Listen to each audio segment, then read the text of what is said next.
Hey folks, this is Matt once again with take 2 of this. I actually recorded a review of this before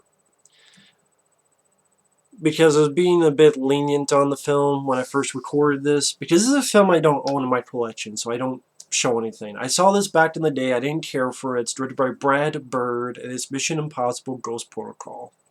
Didn't review it back in the day. I know my friend Mike, he was not a big fan of the movie. But then as I was getting ready to watch these again, I'm like, you know what?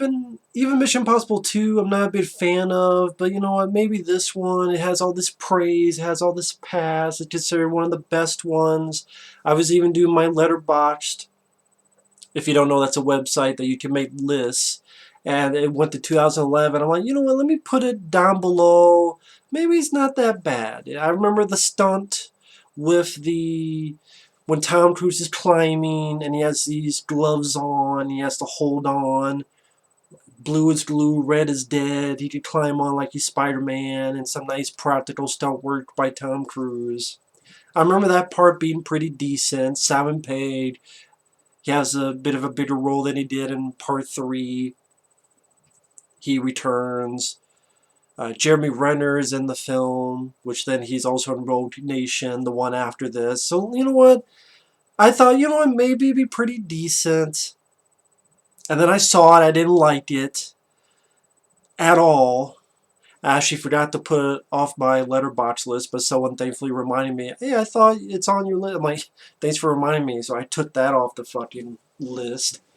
Because I wanted to be good. Because when I rant on stuff that a lot of people like, that's when you get the most people pissed off. So I really wanted to like the film because it's so praised. It gets such the pass. It's considered the best one. A lot of people like it over Rogue Nation, which to each their own.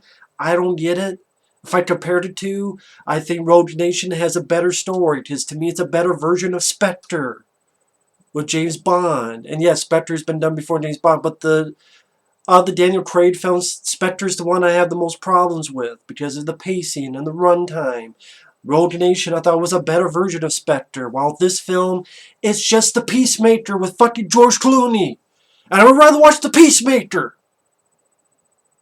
George Clooney, Nicole Kidman, the person who directed Deep Impact directed that. I never minded The Peacemaker. But literally it's the same plot.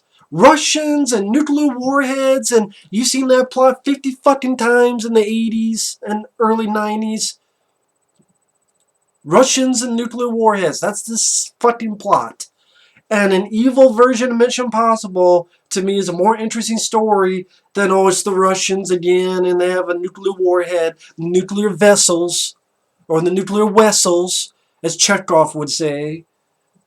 So I thought the plot is the shittiest asshole plot of all the Mission Impossible films. Just the most, like, really? That's what you're doing for a new Mission Impossible movie? The evil Russians and the nuclear vessels? You know, the nuclear weapons?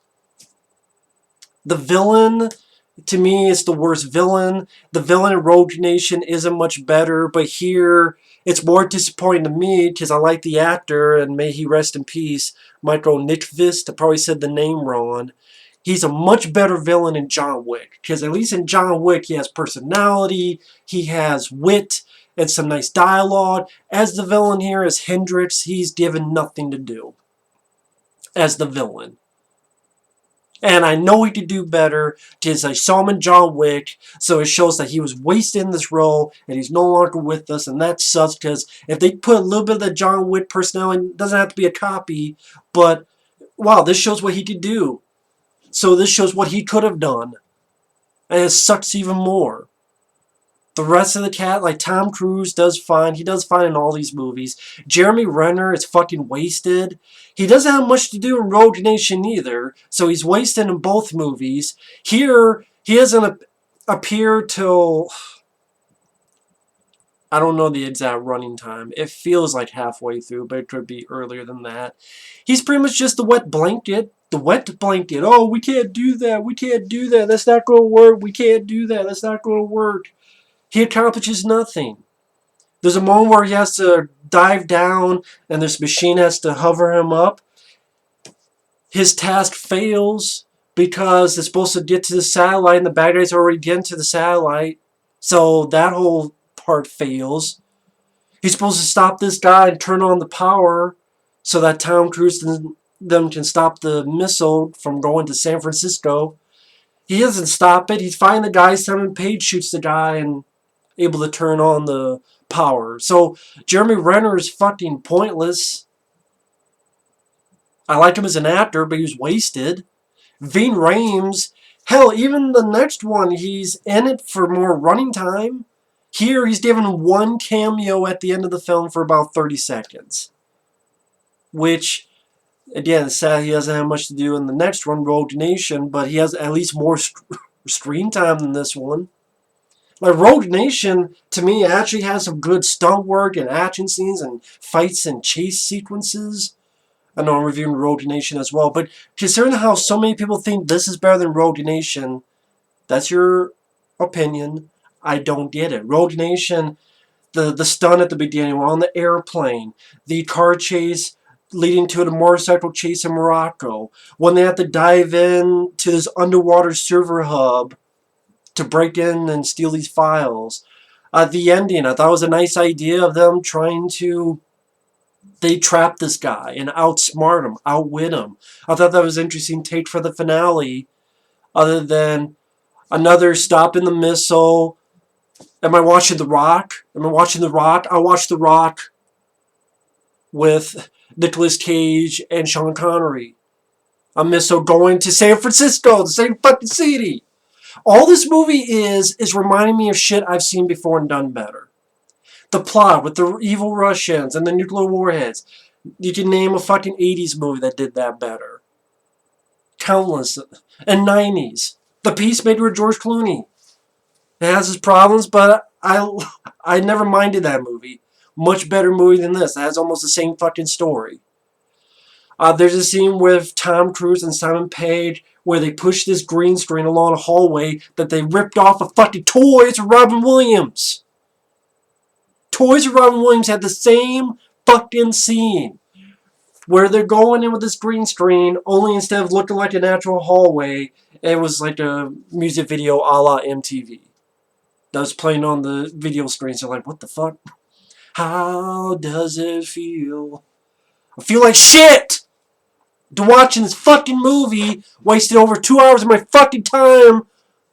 I had to find it online to watch, because I don't own the movie, I don't want to own the movie. I want to own it like punch you in the face.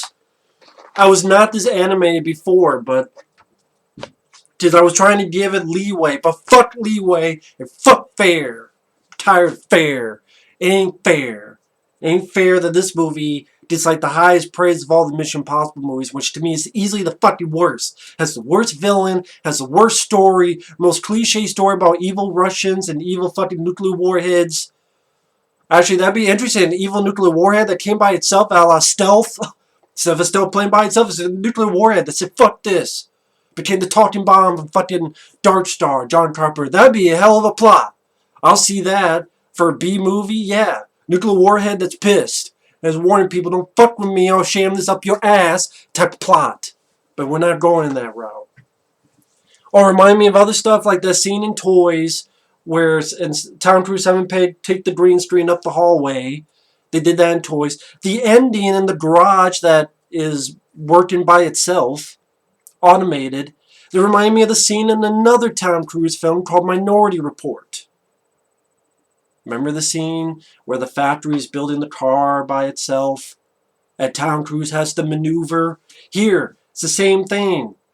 Well, not exactly the same thing, but cars, maneuvering, working by itself. So remind me of Minority Report, which I'd rather watch. You reminded me of Peacemaker, The Peacemaker, which I'd rather watch. You reminded me of Toys, which I'd rather watch. You remind me of The Rock with Sean Connery, which I'd rather watch. With the missile going towards San Francisco. Oh shit, we gotta stop it in the nick of time. The humor doesn't work that well. There's a moment where you have this thing will self-destruct in 5 seconds. And here it's played as a gag. Because it's a payphone, it doesn't work. Tom Cruise says, huh? Walks up, dum dum dum. Then it self-destructs. it didn't work with the thing.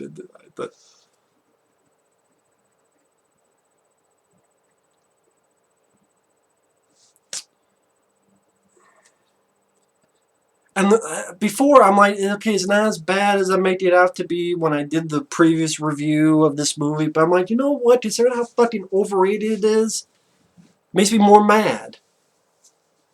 I think why I get so hyped up about that is that I look at other movies, I look at other films, I look at other material that you think did it better, but then that gets the praise, it gets the pass. I'm like, why does it get the pass if it has a lame villain? Can anyone honestly tell me this was a good villain? It has a lame story. Can anyone honestly tell me that them breaking into the Kremlin was at all exciting or interesting? I'm sorry, I'm not from Russia. I don't know much about the Kremlin. Or the bad CGI when the Kremlin explodes and Tom Cruise gets blasted into CGI land. Or when they're in, what was it, Dubai? Because that's where the tallest building is. That scene with him climbing up, I give credit to that. I don't give credit to the shitty CGI sandstorm that's behind Tom Cruise. And then the rest of him is practical and he's running through it.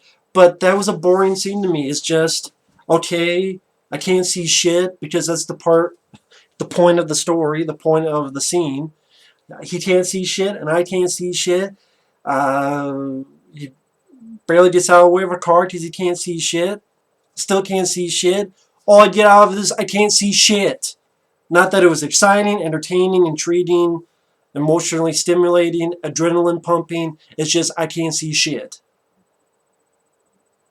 Jeremy Renner doesn't have much to do in that Rogue Nation, but he has nothing to do in this. Ving Rhames didn't have much to do in Rogue Nation, but at least it has more running time.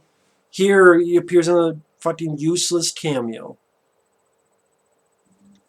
The beginning, you have this okay prison sequence where he's in prison and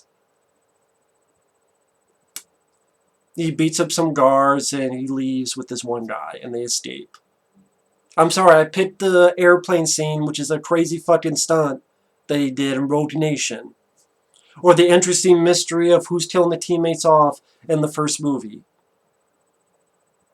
Even the second movie, where you think it's Tom Cruise, but it's not Tom Cruise, and they blow up a fucking plane. And then Tom Cruise is hanging there on the mountain. I'll pit that opening over the prison opening. It's okay, but it's not all that.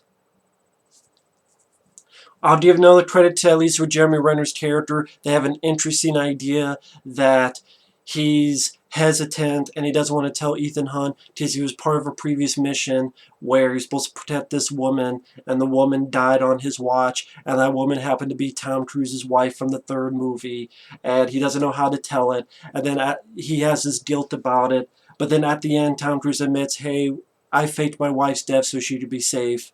You're fine. You did nothing wrong. I give credit to that as well. That, the climbing sequence. I thought this movie was the worst point, badly paced, slow, and boring. That to me are the worst offenders of this movie. It was too fucking boring in parts. It was too fucking slow in parts. This is a film that did not need to be over 2 fucking hours long. This might be the longest of the Mission Impossible movies. I could be wrong on that. It's 133 minutes. It's at least one of the longest ones, because I know it's longer than the first one. I know it's longer than Rogue Nation.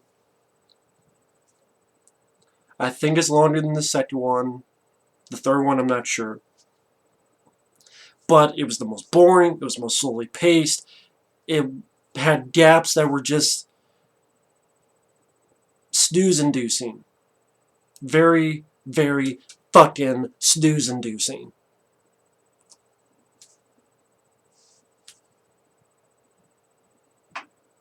The Moscow prison thing was okay at best. Break into the Kremlin, fucking snooze-inducing. With all the movies that they have to break into something, this was, hey, let's steal that. You see that movie Toys, Ron Williams? We steal that. Oh shit, we fucked up. They stole it anyway. Oh shit, the Kremlin blew up in CGI Orgasm Fest. Oh, I get knocked out. And now the cops want me. There you go. The bad guys, oh, they want to start a nuclear war between US and Russia. Wow, I've never heard that before. I've never heard that before. Which I know, these movies are not meant for their originality, so I shouldn't be complaining about that. But I'm like, really? In 2011, when this came out, that's the plot you're going with? Something that would have been a plot in 1989? Or really in 1987? Or The Peacemaker in 1997? The reason I say not 89 because I remember Rambo 3 got into trouble in 1988 because, hey, we're friends with Russia now, so don't make Russians the bad guys. I'd rather watch Rambo 3 than this. Better sequel. They didn't get the praise and pass that this film got. Both have Russia as the bad guy. Rambo 3 is a better fucking sequel than Mission Impossible Fuck Stick. Or I'm sorry, Ghost Protocol. Which sounds like I'm playing a fucking video game instead of watching a movie. Ghost Recon, Ghost Protocol, Ghost Shit. Well, that's why I can't see it, because it's a ghost shit. There's nothing fucking there. Might as well start John fucking Cena. I should have known it was shit, because two of the writers here is Josh Appelbaum Beans with the Rams and the Curs. And his fucking idiot partner, André Nemec. Andre Agassi should whack him in the face with a tennis racket. These are two motherfuckers who wrote the two Michael Bay shitfests called Ninja Turtles. A.K.A. Super Chuds. Josh Appelbaum and Andre Nemec. Made me bulimic. Because I'm ready to puke. Wow, they wrote and co-produced Mission Impossible Ghost Protocol, and then they got Ninja Turtles 2014, and then they got and executive produced Out of the Shadows in 2016, Super Chuds 2, Out of the Closet, Go Back In, and Suffocate.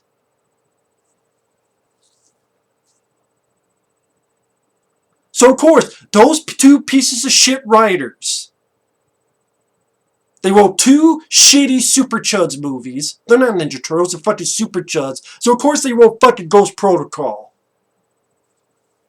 Hey, what's the protocol for a shitty movie? A punch in the face. How about that? There's the protocol. The protocol is a foot up your ass. There's the protocol. I wasn't this fucking aggravated when I did the review before, but maybe because I had to do the fucking video again. I know there's some people who disagree with me and they like Ghost Protocol. That's fine. I'm not saying you're wrong for liking Ghost Protocol, but I disagree. For example, the AAA, a user on here, he did not like Mission Impossible 5. We agreed to disagree. He said it was shitty writing. I disagree. Shitty directing. I disagree. Tom Cruise lollygagging for a paycheck. I disagree. I mean, I think it takes a lot of balls to get on that airplane on the side and go up it. I don't think Tom Cruise was lollygagging for a paycheck. I don't understand at all. Rebecca Ferguson's character is nowhere near as interesting as Maddie Q or Paula Patton's characters. Sorry, we disagreed. Maddie Q, she's fine in Mission Impossible 3, but she had nothing to her character. She was just part of the IMF team. And she was a little bit part of the action, crashing through a window at one point, but there's really nothing to her character. Rebecca Ferguson, at least with her character in Rogue Nation, at least she has to be part of the bad guys, but she can't. She's undercover working for British intelligence, and she's trying to work. Like, there's more to her character. There's actually more going on with the plot and the story. Jeremy Renner and Ving Rhames were wasted. They were wasted in this movie, man. I'm sorry. Jeremy Renner was wasted just as much, and Ving Rhames more wasted because he only had a 30-second cameo at the end of the film.